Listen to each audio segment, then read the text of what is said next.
जो 5 मिनट खाली सहज साधना करे तो दिन भर प्रसन्न रहेगा।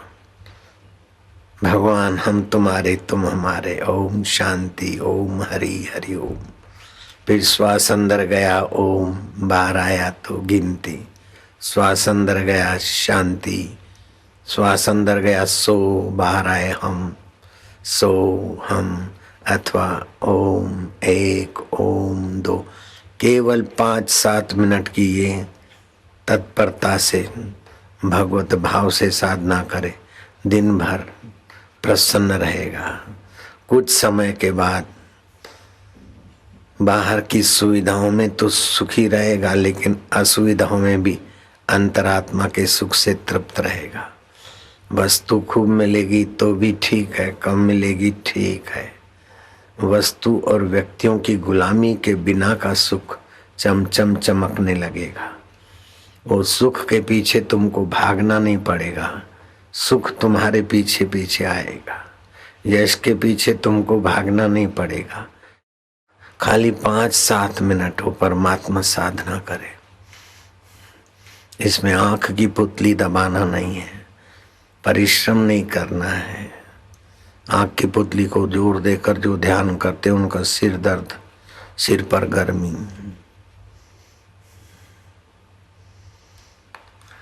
केवल नासाग्र दृष्टि रखे, नाक के आगे हिस्से में सहज में बैठे और श्वास अंदर गया तो ओम, बाहर आया तो गिनती, अथवा श्वास अंदर गया तो राम, बाहर आया तो गिनती, अथवा तो श्वास अंदर गया तो सो, बाहर आए तो हम। सो मना हुआ चैतन्य, अमर आत्मा। बुद्धि बदलती है, मन बदलता है, अहंकार बदलता है, पंच भौतिक शरीर बदलता है, बचपन बदलती है, जुआनी बदलती है, बुढ़ापा बदलता है, मौतें बदलती है, फिर भी जो शाश्वत रहता है वो मैं आत्मा हूँ।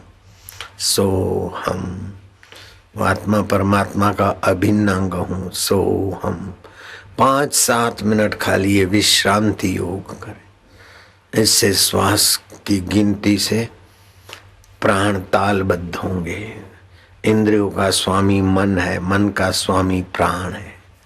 प्राण तालबद्ध होते ही आपको आरोग्य के लिए टॉनिक, आरोग्य के लिए इंजेक्शन, कैप्सूल नहीं लेनी पड़ेगी। वही आपका आत्म संतोष, आत्मरस, आरोग्य के कण बनाएगा। आपको भाषण के लिए बड़े बड़े पोथे थोथे पढ़कर सेक्रेटरियों से भाषण लिखवाकर मंच पर पढ़कर भाषण नहीं देना पड़ेगा। आपकी सहज हिलचाल, सहज स्मृति, सहज अवस्था में भगवत सत्ता से जैसे जलेबी चाशनी से घूमती हुई आती तो मीठी होती है, ऐसे ही भगवत मिठास से आपकी वाणी सत्संग बन जाएगी। भाषण नहीं रहेगा, लेक्चर नहीं रहेगा।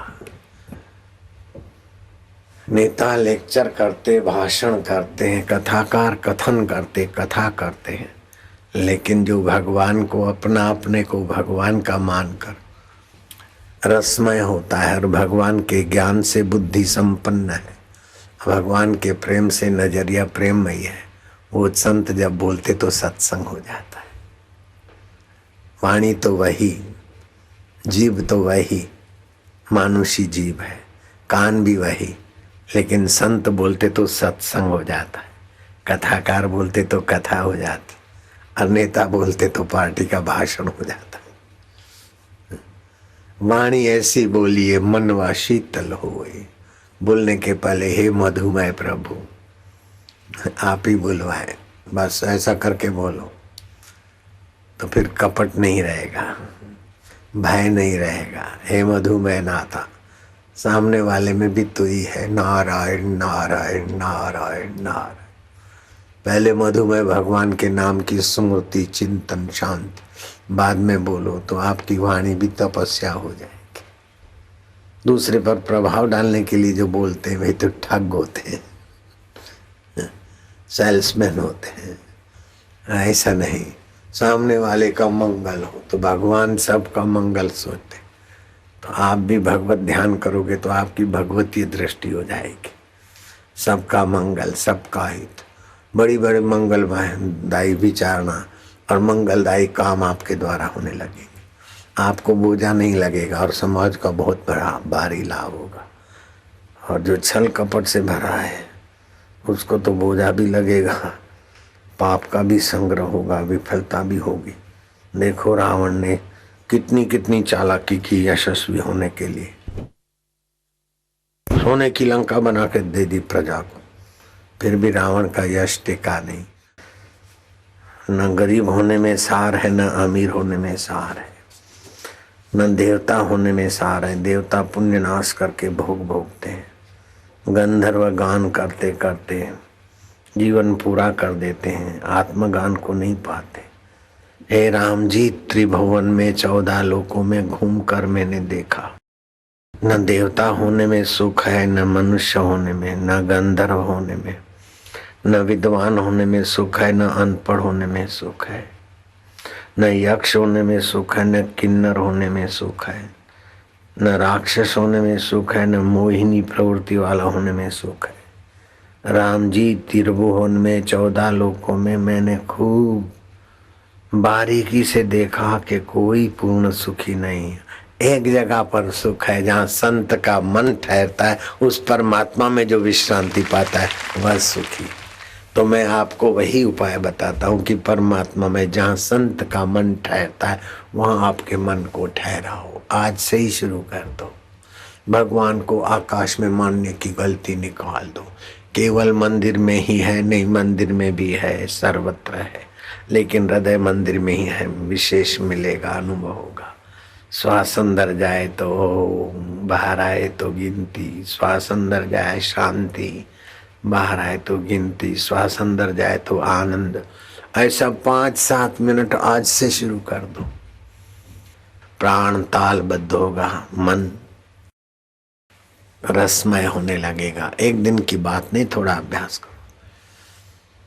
पंच भौतिक शरीर रात को तो काम में आता नहीं, शरीर की ममता छोड़ी मैंने सोते समय।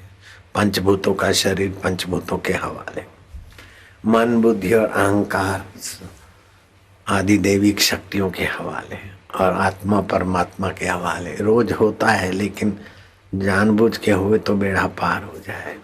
अनजाने में हम हीरे मोती जवाहरात के चरू पर घूम रहे तभी भी कंगाल है, लेकिन जानकर घूमे तो भले वो चरू गड़े हुए हो, लेकिन हमारे अंदर खुमारी रहेगी कि हम दरिद्र नहीं है, जब जरूर पड़ेगी निकाल लेंगे। ऐसे हीरे मोती जवाहरात की कोई वैल्यू नहीं। ऐसा परम हीरा, परम मोती, परम धन, परम वैभव, परम हितैषी परमात्मा हमारा अंतरात्मा है।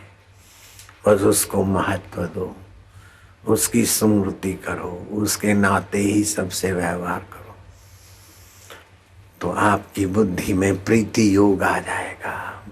मधुवत प्रेम, वाह वाह। सफलता ही वाह वाह। सफलता देकर तो हमारा उत्साह बढ़ाता है, वाह वाह। विफलता ही तो संसार की आसक्ति मिटाता है।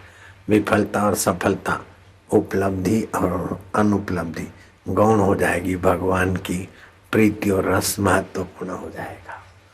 आपका प्रारब्ध तो हंसते खेलते पसार हो जाएगा, और बदले में परमात्मा भी मिलेगा, लोगों की प्रीति भी मिलेगी, रिद्धि सिद्धियां भी सेवा करने लगती है ऐसे पुरुष की।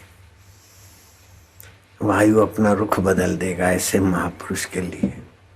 धरती और बरसात भी ऐसे संत के लिए अपनी व्यवस्था बदल देगी। आप केवल ईश्वर में विश्रांति पाओ। सुखी जीवन, सम्मानित जीवन और स्वस्थ जीवन की ये कुंजी है। मेरे गुरु के 93 साल का अनुभव और मेरा 73 साल, 166 साल का सारभूत अनुभव।